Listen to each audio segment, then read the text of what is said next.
Hey everybody, hi, it's John, and this is the Record Shelf, where we are going through the greatest rock albums of the 70s and 80s. And right now, we are starting the album The Cars by the band The Cars. This is their debut album, came out in 1978, and this is the beginning of what was called New Wave rock, okay? New Wave music.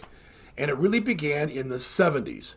Even though the 80s is what it's really known for, it started in the 70s, along with a lot of other subgenres like punk music.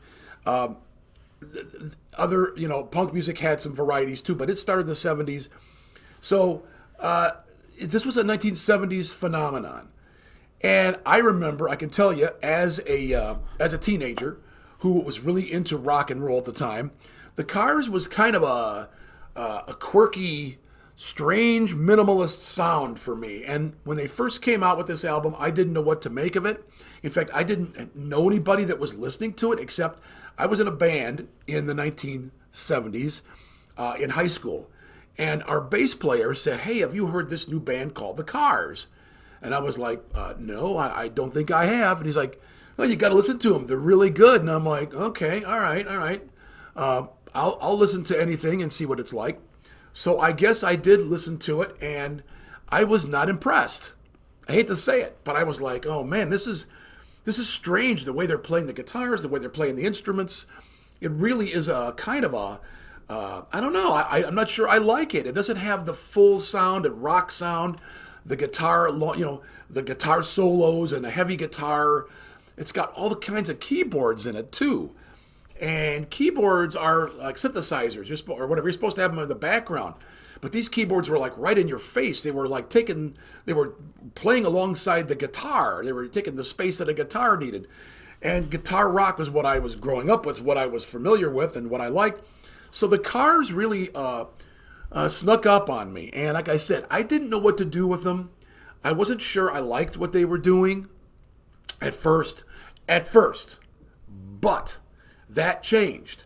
I began to really appreciate the Cars the more I listened to them, particularly when their next album came out, Candy O.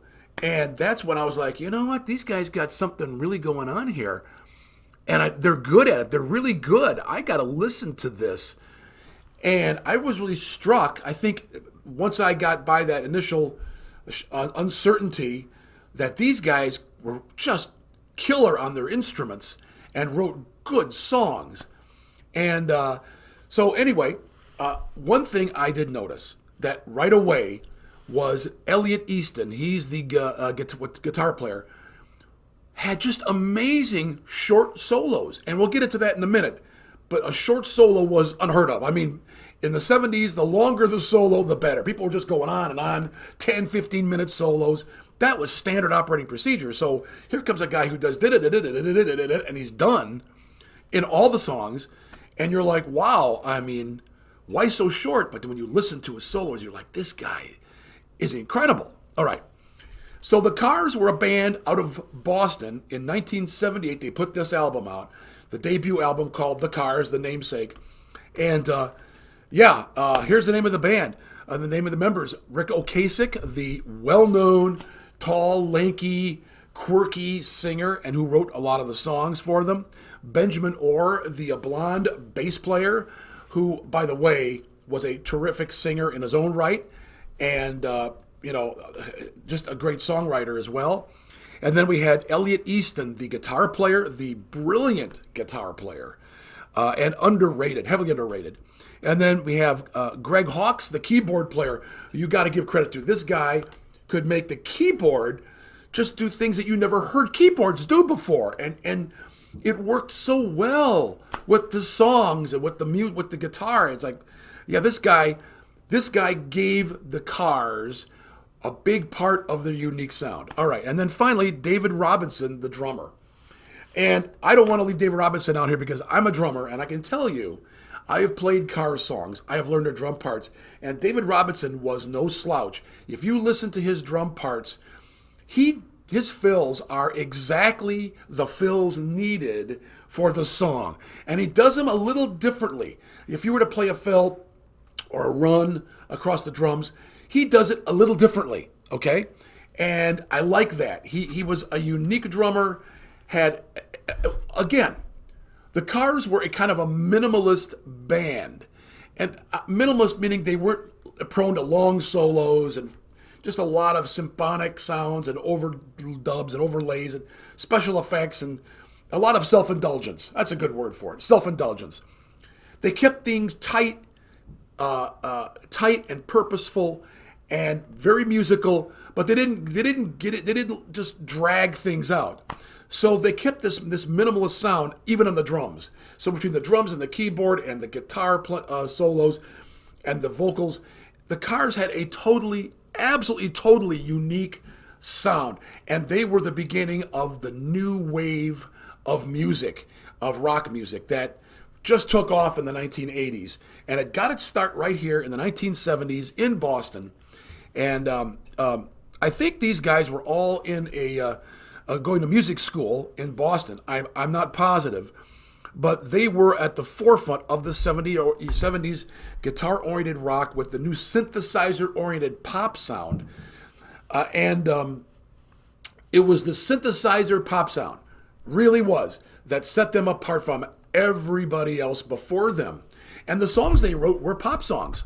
They were short, pithy, well-assembled pop songs that had, and Rick Ocasek's voice was a very strange, quirky voice too, almost like his voice was unstable, which was totally unique.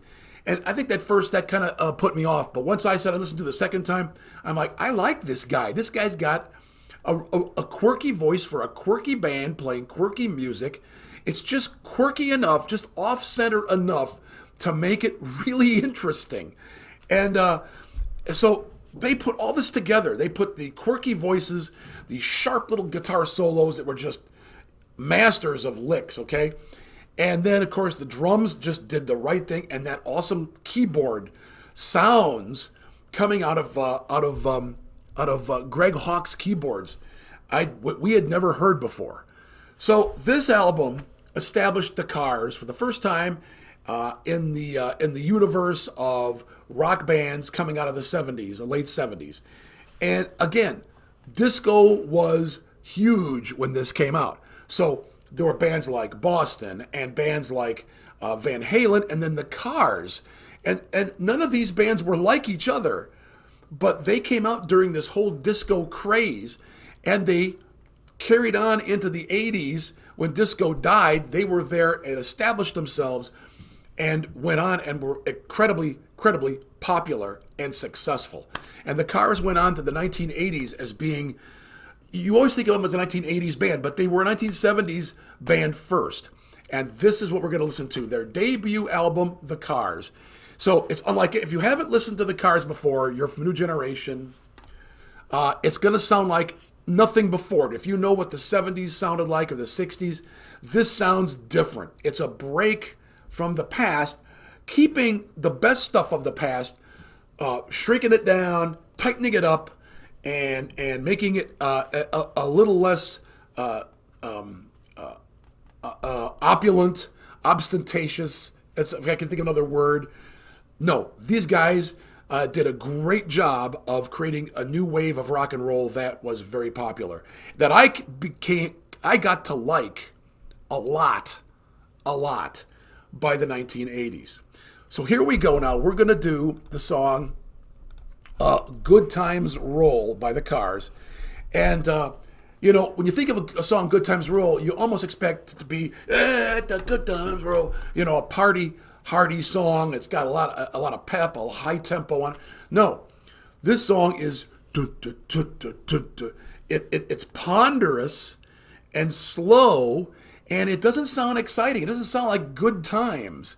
It almost sounds like sort of a, it's kind of not sure you're having a good time. But that is exactly what the song is about, according to Rick Ocasek. It's really, he said, it's his song about what the good times in rock and roll really, really mean, instead of what they're supposed to be. it was kind of a parody of Good Times, really. He said it was kind of like not about good times at all. And so that's definitely the feeling you get here. That, okay, we're supposed to be having a great time as a rock band and everything else, but sometimes you're just not having a great time, and that not great time just keeps going.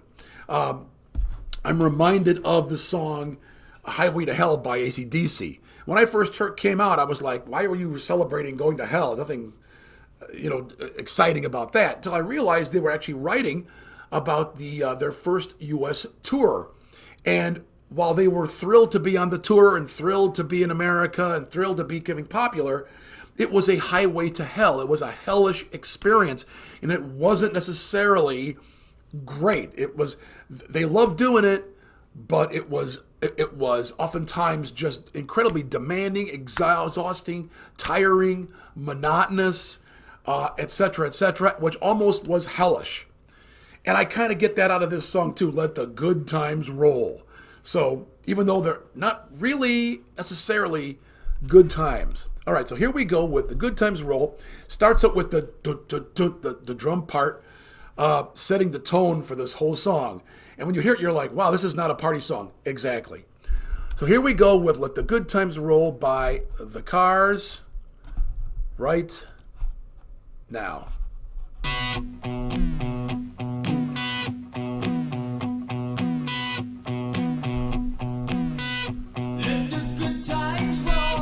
That's either electric drum or a keyboard, I'm not sure.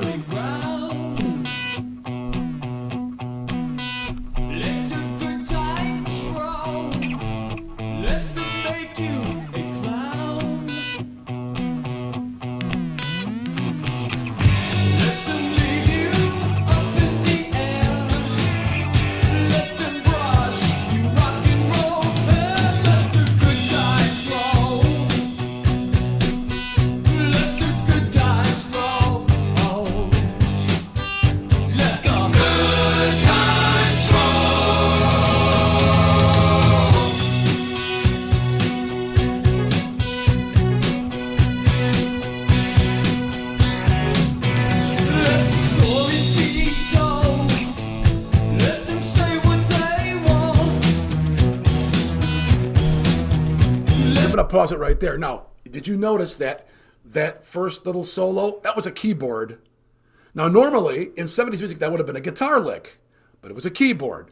And that was like, ooh, they're doing something different here. This is totally different. Okay.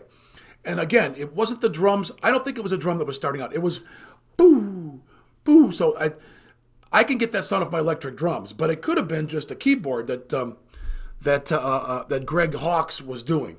So it might have just been that. But again, heavy use of keyboard synthesizers, very heavy. And yet, the guitar is da-da, da-da, playing that rhythm, and the drums have that nice, punchy, full sound behind them. So it still has that rock band, 70s rock band sound, but with a whole new way of expressing it with a different instrument. Okay, here we go again. The photos we own, let them show what they want. Let them leave you up in the air. Let them brush you rock and roll. Let the good times roll.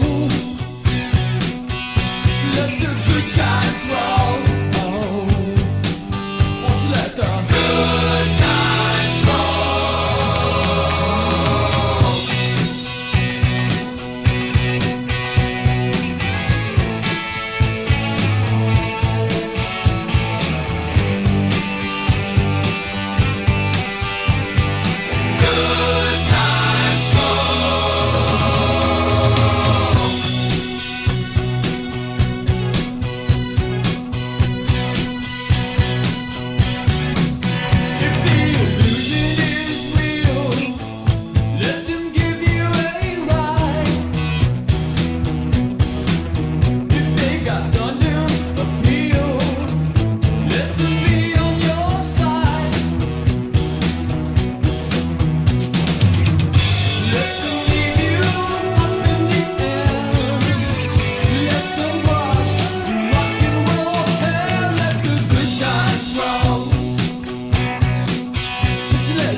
right, Good Times Roll starts off the album, The Car.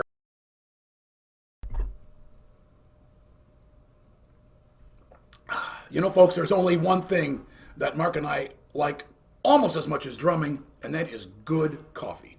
And so here at Rock My Bean, we have put together 5 of our favorite coffees from around the world that are roasted fresh on order and mailed to you right away. If you're interested in helping autism awareness, every purchase of this coffee, a percentage goes to the National Autistic Association to help autistic parents, help young people, help autistic adults. And we take this very seriously. Now, we have put together these 5 flavors. Each one is named after a specific drum from a specific part of the world. And we'll be expanding this line of coffees as we go. But these 5 are our favorites, and we want to share them with you. So if you're interested in drumming and coffee and helping with autistic awareness, please visit us at brainygourmet.com. Click on the Rock My Bean link, and happy coffee drinking. And yeah, I mean, you know, listening to it now 45 years later, I'm like, this is just awesome music. It's great rock and roll. But at the time, it was groundbreaking. It was weird and different and quirky, and I wasn't sure what to do with it at first. Like I said, it wasn't too long before, by the Candio album, I was totally on board with these guys. But they were just really good songwriters.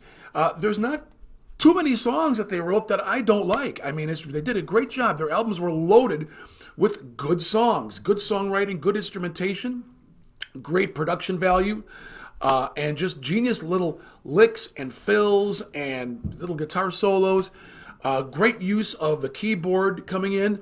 In this one, the guitar really was in the background, and the keyboard was in the front. But sometimes they went back and forth. All right, so that was a great way to kick off the album, Cars, and you know, like I said, I don't think it was really about a good time. It was about not a good time. You think we're supposed to be having a good time, but it isn't really happening.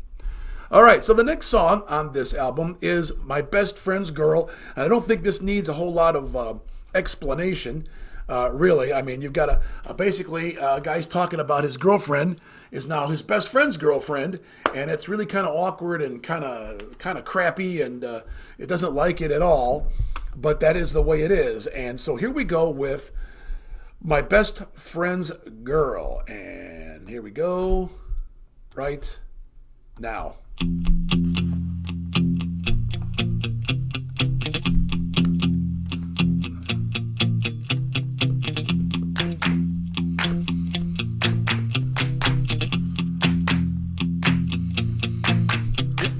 Dancing down the street with your sway blue eyes. Every new boy that you meet doesn't know the real surprise. Here she comes again when she's dancing beneath the starry sky. She'll make you feel. Here she comes again when she's dancing beneath the starry sky. Like the way she dips. She's my best friend's girl. She's my best friend's girl. But she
Okay, pause it right there. That was an Elliot Easton guitar solo. The first time you're going to hear it on this album, and you're like, dang, this guy can play guitar. He is good. That's some great shredding he's doing there. He's got that little bit of a clean sound on there, very like a 1950s clean guitar sound. Very good. I mean, he was able to put a ton of material in a little space like that. And I found out later on as we're listening to more Cars material that his solos are so memorable. They can stick in your head and you never forget them. They're so short, but they're so full of goodness. So full of goodness that you're just like, oh man, I got to hear that again. And you remember it. You remember every little note of that solo because it isn't very long, but it's so good. So I first wanted to tell you about that. Elliot Easton's guitar solos were, to me, the best part of the Cars. That was my personal. As a drummer, I like drums, and I love the sound of the drums, the way they're miking them, and that full punchy sound, almost like a Roger Taylor drum sound. I loved it. But that guitar, man, from Elliot Easton, anybody can sit back and event. Not anybody, but it's easy to come up with a great solo if you've got about 10 minutes. But Elliot could do it in about 10 seconds, and he could do a solo just as good as the 10-minute one, if not better, in a fraction of the time. And you just heard the first one, and there's more to come. And once again, Rick Ocasek's voice here is kind of, he's got that sort of, I don't know how to put it exactly. Excuse me, just kind of an unstable voice, like he isn't really trying to sing. He's more talking than singing. But it's an unusual voice. It's completely unique, completely unusual. Nobody sounded like him. And then you've got this really good, great, crisp, sharp harmony vocals in the background, almost like Queen. I could almost compare it to Queen harmony vocals. Really good, full, tight, and crisp. And they used them a lot in the Cars songs. Great harmony vocals in the background. Okay, let's continue off the song now.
Wow. And that is just a terrific, terrific pop song.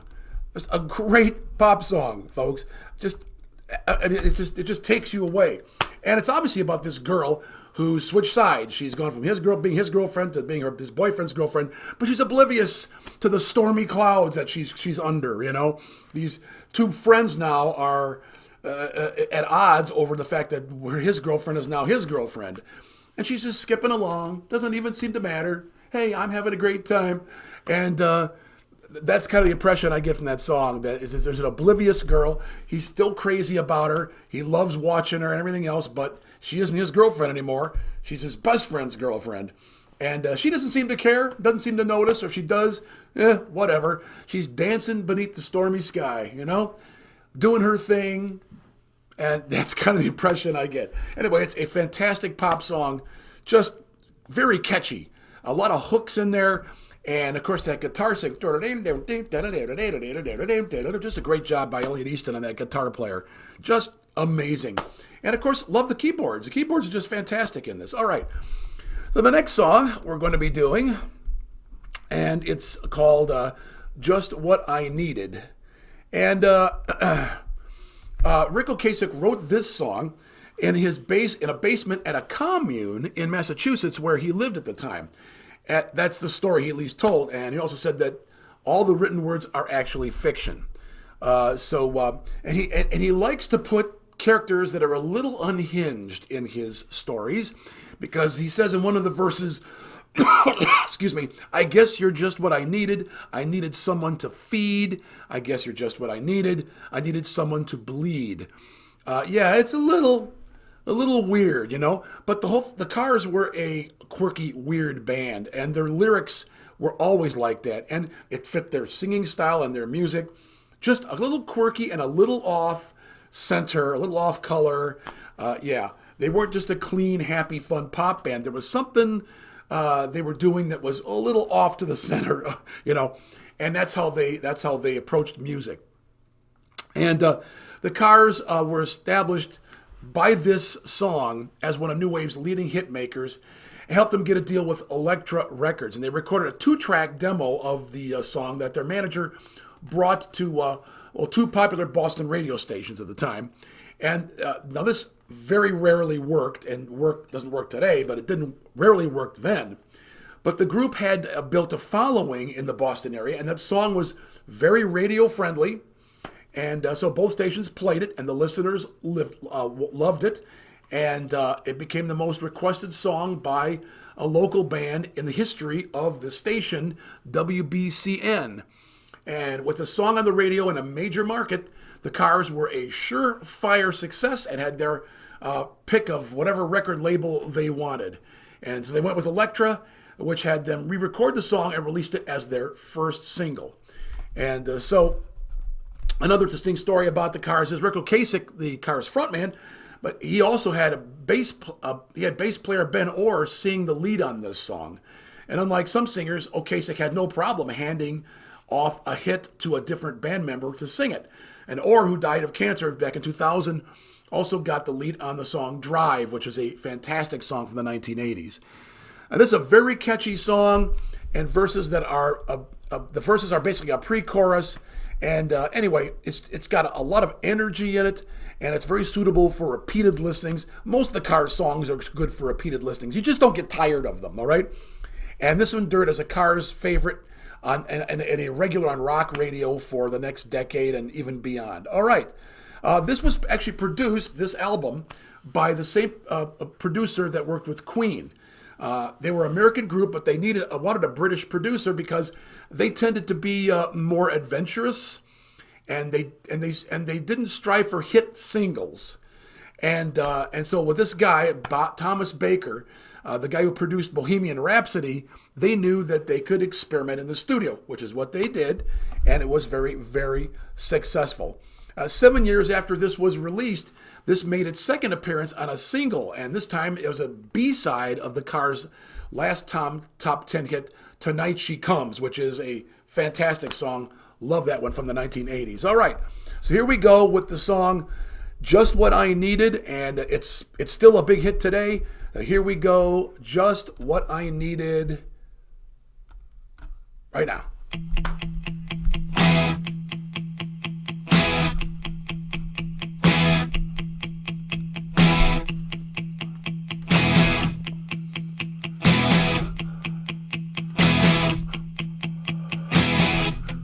I don't mind you coming here, wasting all my time. 'Cause when you're standing oh so near, I kinda lose my mind. It's not the perfume that you wear, it's not the ribbons in your hair. I don't mind you coming here and wasting all my time. I always love that, Phil.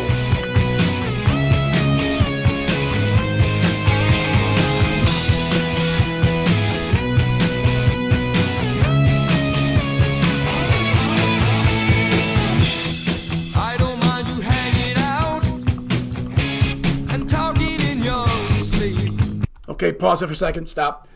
I love that keyboard comes in, actually does what used to be done by guitars, but the keyboard owns that, right? But then Elliott comes in at the end and to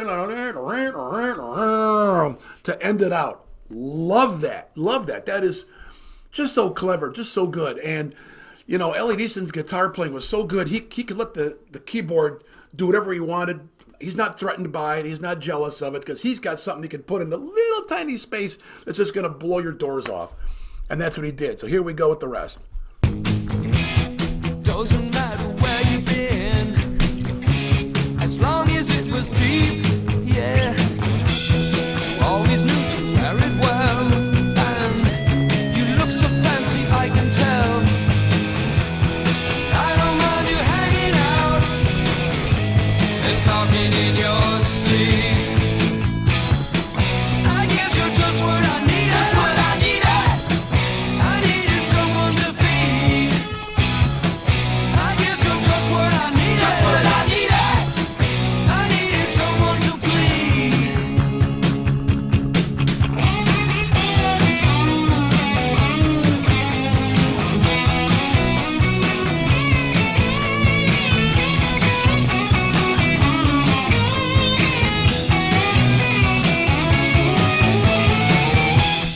I don't mind. Okay, stop. That was a great guitar solo, folks. If you didn't catch it, it was short, but it was just tremendous. And the way he winds it up, dun, dun, dun, dun, dun, dun. I mean, he knew how to come out of a solo. He went into it super creative, did all kinds of amazing little stuff, and then he comes out of it. Always came out of it, just playing it perfectly. And that, dun, dun, dun, dun, dun, dun, dun. I mean, that was just a awesome way to end a little soul like that. And you never forget it. It's just burned in your memory. Just brilliant guitar playing. Okay, here we go. And you coming here and wasting all my time. 'Cause when you're standing oh so near, I kinda lose my mind, yeah. It's not the perfume that you wear, it's not the ribbons in your hair. I don't mind you coming here and wasting all my time. I guess you're just what I needed. Just what I needed. I needed someone to feed. I guess you're just what I needed. Just what I needed. I needed someone to please. I guess you're just what I needed. Just what I needed. I needed someone to feed. I guess you're just what I needed. Just what I needed. I needed someone to please. Yeah, yeah. So please me.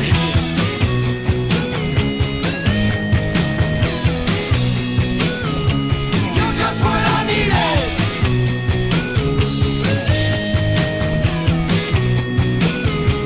You're just what I needed.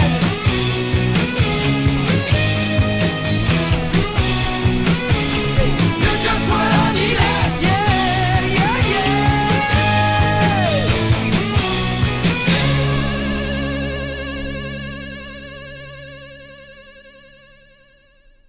Woo, man, that was so good. That was so good.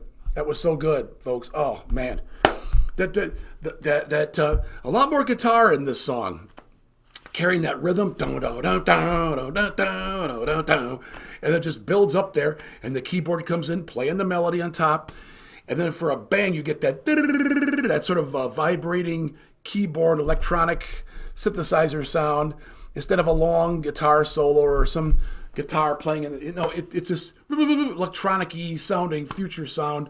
That was so good. And nobody was doing this back then. Nobody was doing this. The Cars broke ground with this stuff. And, you know, I'm going to tell you, I think the American teenager or music listener of that time was ready for a change. They were ready for something different. And they, you know, they had heard it all. They heard the long-winded solos. They heard all this stuff. And it was time for something different. And Gen X, which is a group that, you know, was pretty young when this came out, but they took it, this was their generation's version of rock and into the 80s. And even though I was a just tail end baby boomer, you know, I once I got used to what was going on, understood what was going on, I really liked it. I really liked it. And I still love it today. I can't believe there was even a day when I wasn't sure about it. Anyway, when something new comes along, sometimes you're so in your own ways, it's hard to pick up something new and appreciate it. But I did. The Cars, they got me by their second album. And it was cool guitar licks like Alien Easton throws at you on this album is just so amazing. And their songwriting, the way they assembled their songs, put them together, the vocals, the quirky little singing, and the lyrics are just kind of weird and off-center. Love it all, love it all. This was a great debut album for a band that just took ownership of the 1980s. And, it's funny, I never felt like the Cars really got the credit that they deserved for what they did, because they didn't put any grandiose, progressive symphonic albums out. They were pop songs. They were pop songs, and they weren't going for hits. Even though they got a ton of hits, they weren't really going for that. But very successful band. Definitely needs to be at everybody's. If you got a collection of 70s and 80s bands, albums, you got to have the Cars. And not just this album, but all the rest of them that come after this. All right, so that's all we have for this show. The first 3 albums off of the album, The Cars, the debut album. Next, we're going to be covering I'm in Touch with Your World, Don't You Stop, and You're All I've Got Tonight, which is another very popular and good song off the album. All right, so that's all we have. And please like and subscribe if you like what we're doing here. Click the notification bell. Leave comments behind. I love comments. I love you talking about the music that we're listening to here. And for those of us who grew up in this time, you know as well as I do how cool this music was, how much it meant to us. And it was fun. I was listening to Earth, Wind, and Fire the other night and listening to some people listening to it that were younger. And I do realize how fun 1970s music was. It was fun. We had fun music. And the Cars music was fun. It was fun music, mostly. They did a few things that weren't, but music back then was fun. It was meant to be fun. And it wasn't a great decade. There was problems with the decade, but the music was fun. And this certainly qualifies. Anyway, so thanks for joining me on this Magic Carpet ride to the greater rock albums of the 70s and 80s. We are doing the Cars debut album, The Cars, and I hope you're enjoying this ride with me. We got more songs coming. Please join me on that. Keep rocking, and I'll see you soon. Bye-bye.